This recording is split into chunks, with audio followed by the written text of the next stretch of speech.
दो समस्याएं उठाना चाहता हूं। सर, पहली समस्या है कि रिचार्ज खत्म होने के बाद आउटगोइंग के साथ साथ इनकमिंग कॉल का भी बंद होना। सर, जब प्रीपेड प्लान एक्सपायर होता है या मोबाइल रिचार्ज की वैलिडिटी खत्म होती है तो आपकी आवाज बंद कर दी जाती है। फोन मेरा, सिम कार्ड मेरा, नंबर मेरा। तो सर, रिचार्ज खत्म होने के बाद आउटगोइंग कॉल बंद होना समझ आता है, लेकिन इनकमिंग कॉल बंद होना सरासर मनमानी है। सर, हमारा मोबाइल नंबर आज हमारी डिजिटल पहचान बन चुका है।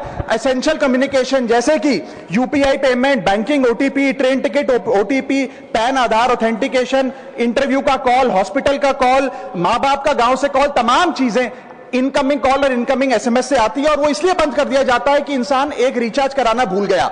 सर, इनकमिंग कॉल बंद करना is not stopping of a service, ये हमारे राइट टू कम्युनिकेशन को स्टॉप करने जैसा है। सर, जैसे आपका आधार कार्ड इसलिए एक्सपायर नहीं हो जाता कि आपने डिटेल अपडेट नहीं करी, या आपका बैंक का खाता इसलिए बंद नहीं हो जाता कि आपने मंथली डिपॉजिट जमा नहीं किया, या आपका वोटर आईडी इसलिए सस्पेंड नहीं हो जाता कि आप एक चुनाव में वोट डालना भूल गए। ठीक उसी तरह आपका मोबाइल नंबर इसलिए सस्पेंड और डीएक्टिवेट नहीं होना चाहिए कि आप एक रिचार्ज भूल गए। सर, मैं सदन में फ्री आउटगोइंग की मांग नहीं कर रहा, फ्री डेटा की मांग नहीं कर रहा, लेकिन इनकमिंग कॉल फैसिलिटी की गारंटी होनी चाहिए। मेरी 3 स्पेसिफिक मांग है। पहली, प्रीपेड मोबाइल कनेक्शन में इनकमिंग कॉल और इनकमिंग एसएमएस कम से कम 1 साल तक कंटिन्यू रहे, चलता रहे from the date of the last recharge, ताकि एसेंशियल कम्युनिकेशन चलती रहे। दूसरी, deactivation of the mobile number after 3 years. ऐसा ना हो कि आपका मोबाइल नंबर किसी को आपका मोबाइल नंबर बंद करके किसी और को अलॉट कर दिया जाए। कम से कम 3 साल का ग्रेस पीरियड देना चाहिए from the date of the last recharge. And third demand, mobile operator should introduce a low cost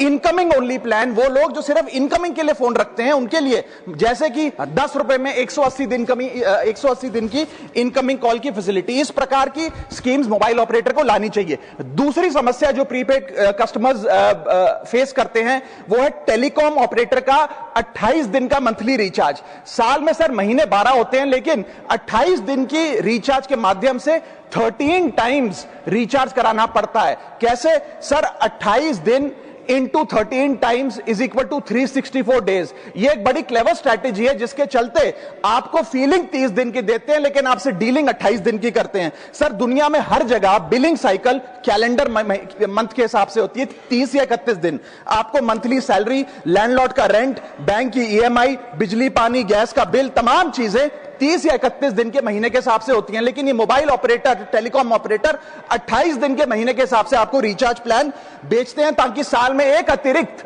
recharge आपको मिल जाए।